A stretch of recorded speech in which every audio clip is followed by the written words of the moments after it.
Good morning, or good afternoon, everybody. Welcome to the Old Time Radio Superman show. We've got Andrea in the chat, and I'll say hello to Merlin. It's great to have people listening to the program and being here live. That definitely helps with the show's measurements on TalkShoe.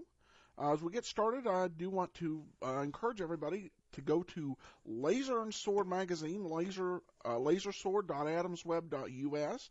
If you enjoy this particular series and you enjoy serial fictions with superheroes, we've got a very nice first issue of Laser and Sword magazine available for free download at lasersword.adamsweb.us. I just had somebody come up to church today and compliment me on the first story in our first issue, and it's much appreciated. And like I said, the first issue is yours free for the downloading, so go and get it today.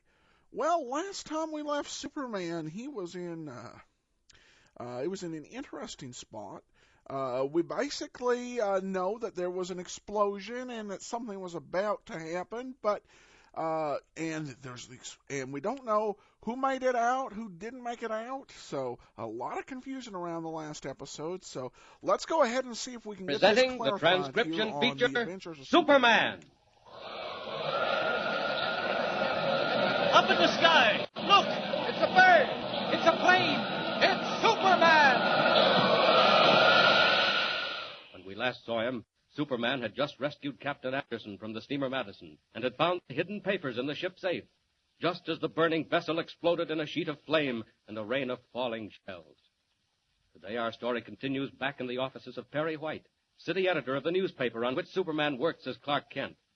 Captain Anderson has come up from the south after seeing his crew landed safely, and his sister, who is now out of the hospital, has joined him and Kent and Editor White for a discussion of further plans.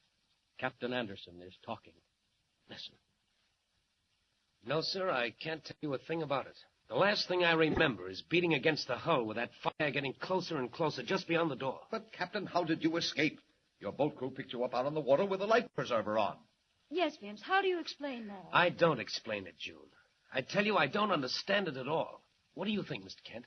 Well, really, Captain Anderson, maybe you were blown out of the ship by the explosion. My men say the explosion came afterwards. Well, it's just one of those mysteries of the sea.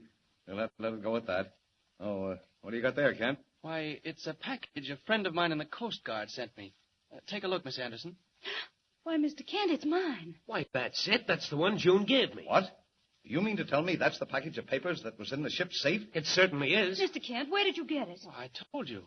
A friend of mine in the Coast Guard found it floating in the water. Well, that shows you what a high explosive will do. Here's a package locked away in a safe. Bang comes the explosion, and it's found floating around like a...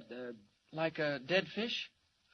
Yes. Well, never mind how it got there. The main thing is we have it. Miss Anderson, what's in it? I'll show you, Miss White.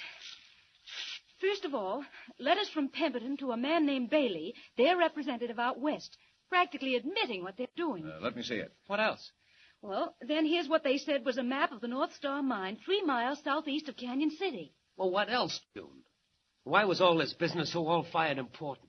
This letter alone's enough to put them behind the bars. And here's the rest of it. A report from the Government Assay Office saying that the ore from the North Star Mine is absolutely worthless. Well, what do you think? And they went on selling stock after that? Yes.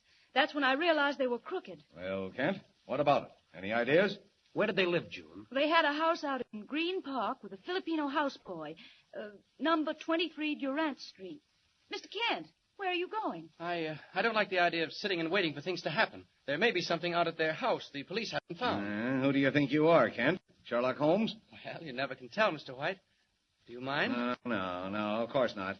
I'm running an information bureau here, not a newspaper. Don't bother about me. Well, I'll just have a quick look around. 23 Durant Street. I'll stay here with June and check over these papers. Good luck, Mr. Kent. Thanks, Miss Anderson. I may need it. Go ahead, Kent. Go ahead. Take all the time you want. But if you do happen to run into a story, just try and remember who you're working for, will you? I won't be long, Mr. White. And if I don't find anything, I'll be right back. So long. Doesn't sound like much, but it pays to look around. I'll just drop down into Green Park and have a chat with that Filipino houseboy. He may know more than he's told the police.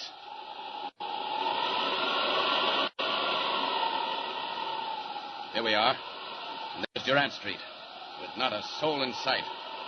I'll just change back to Clark Kent, reporter, and see who answers the door. Down. Down. Well, looks deserted, all right. I'll try the bell.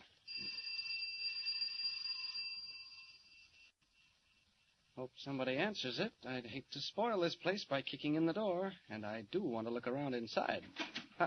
What you want, please? Oh, gee, you surprised me. Can I come in? No. No? Look, I'm from a newspaper, Daily Planet. No. Wait a minute. Now, listen. How long since you've heard from your boss, Mr. Pemberton? No. Well, he evidently means no. Too bad, boy. If you don't want Clark Kent around, Let's see how you feel about Superman. Might attract attention if I ruin the door. I'll just jump up on the roof and try the skylight. Here goes. And there's the skylight. Or rather, there was the skylight. Now, down the stairs to see what's what. When that houseboy sees me, he's certainly going to be surprised. This looks like somebody's room right here. And there's a desk, if the police have left anything in it. Hey, what you do there? How you get in? Oh, don't know me in my other clothes. You get out. Get out quick. Hey, put that gun down. You no go. I shoot. I count 3. Make it 10. Make it 100. 1, 2, 3. Oh, what's the matter? You no get hit. Come closer and try again. Come a lot closer and you'll see how bullets bounce. Hey. Right, that's enough. I haven't any time to waste. Here's what happens to little Filipino boys who play with guns. Let go. You let go. Where are your bosses, Pemberton and Deneen? Quick, where are they? I not know. Don't tell me that. I can see it on your face as plain as day. Where are they? One more chance. Telephone. Who's calling this house on the telephone? Answer it. No. I said answer it. And if it's either of your bosses, just act natural. Oh, please, no go to phone. They say... Go on. What did they say? They say they kill me. Not over the phone. Get that receiver. And do just as I tell you. Go on. Hello, please. Hello. Is that you, Sita? Yeah, this is me, boss. Now listen. Do just as I tell you and do it fast. Okay, boss. Look in the desk in my room, and back of the second drawer you'll find another drawer. You get that? Yeah, I get it. Now in that drawer is an envelope with traveler's checks. Get it and put it in the mail. Ask him where he is, quick. Boss, where mail to, please? Address it to John J. Jones, General Delivery, Canyon City, Idaho. You got that? Yeah. That all, please? That's all. Anybody been at the house? Say no. No, boss. Okay. If anybody comes and asks for me, say you don't know a thing. So long, Peter. Traveling under the name of Jones, is he? And he'll touch at Canyon City, Idaho. Much obliged, Sita. How you hear that? Never mind. But get this. You saw how those bullets bounced off my chest. Yeah, I see. Well, I'm going now. But if you breathe a word about my coming here today, I'll be back. No, I no tell. That's good. Because if you do, if you ever tell anybody, I'll come back here and bounce you off the sidewalk the way those bullets bounced off me. No. All right. Only be sure you remember it. Now I'm leaving you. Up through that skylight, the way I came in. So long, Sita.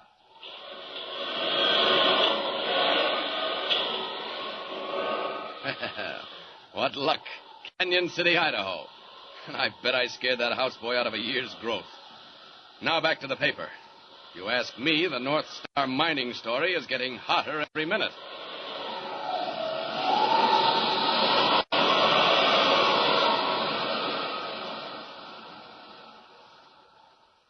Heading back toward town, Superman streaks through the sky, and presently, in the office of Editor White. Well, Kent, this is the luckiest break I ever heard of. Canyon City, eh? Mr. White, according to the map Miss Anderson showed us, Canyon City is near the North Star Mine. What? You mean they're heading out there to the mine? Why? Well, Chief, I don't know for sure, but I can guess.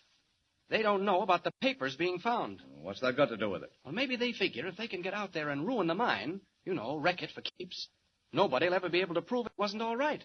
Kent, I'll take a chance. You're free to go where you like. Hire a plane. Get out there. I want you on the spot when those fellows are caught. I'll notify the local police. Oh, Mr. White, don't do that. Why not? Well, they're probably traveling by car.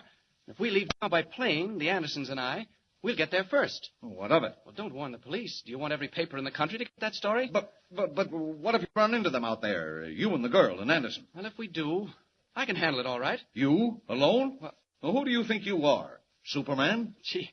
Gosh, no, Chief. I mean, we'll be all right. Okay, Kent, okay. Get your money and get going. And good luck. And phone if anything happens. Well, almost gave myself away that time. Do I think I'm Superman? Well, as a matter of fact, Mr. White, I do.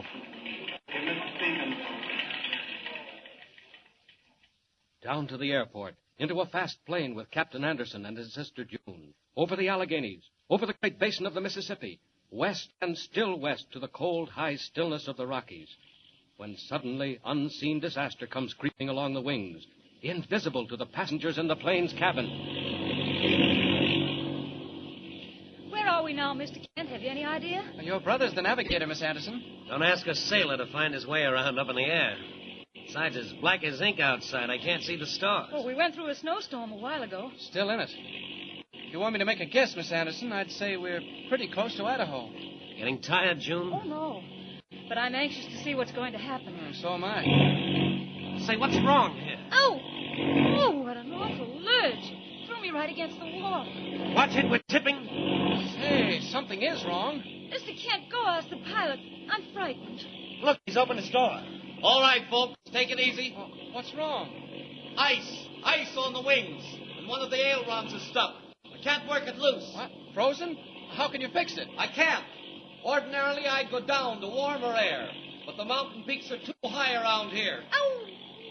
We're going sideways again. Vince, look out! Hey, how about this? We're slipping down. Pilot, what do you say? I don't know. We're in a tough spot.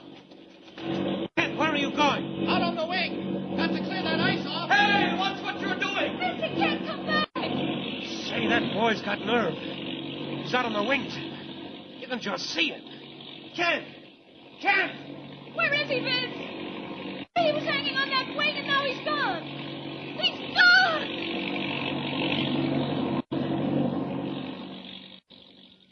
High over the wildest and cruelest peaks of the Continental Divide, while snow whirls about the wings and ice holds the plane in its deadly grip. And what of Clark Kent? What has happened? Did he lose his grip when the wings snapped and go plunging downward through the dark? Tune in with us next time and follow the exciting transcription, Superman. Up in the sky. Look, it's a bird. It's a plane. It's Superman. Superman is a copyrighted feature appearing in Action Comics magazine. All right, welcome back here on the Old Time Radio Superman show. I've got to say, they did their very best with that ending to keep us in suspense, but when it comes to Superman, I don't think he's going to die falling out of an airplane trying to clean off the wings. I just got a hunch I think he'll be okay. And very interesting episode here. One thing that you'll know is a lot of detective skills. If, for example, you watch Superman, the animated series of the late 1990s, you'll see a lot more science fiction, thriller type stuff. This is detectives, and I think detectives were the big basis of superheroes. That continued to be the case with Batman for the most part, though of course some of it just got into raw action. But Superman, I think,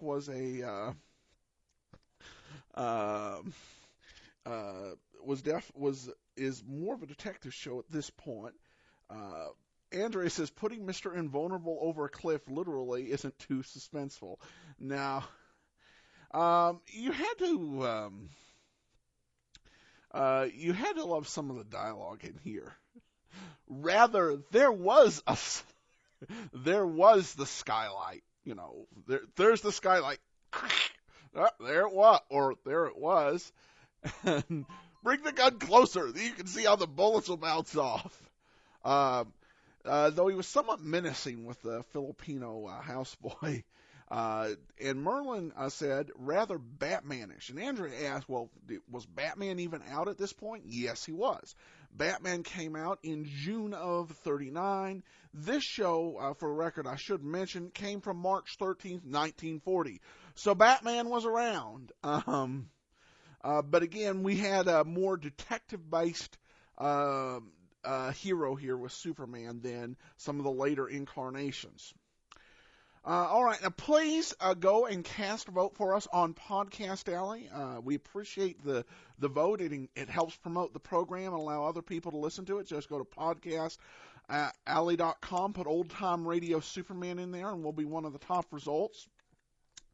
As always, you can view show notes at lasersword.adamsweb.us. I'm going to update this with some of the show notes. We had some computer issues, as I'm sure a lot of people were aware, with Laser and Sword that didn't allow us to update. We're going to get those updated later on today, and we'll include today's show program there. Email me with your thoughts, questions, or comments, adam@adamsweb.us. I do thank everybody so much for listening.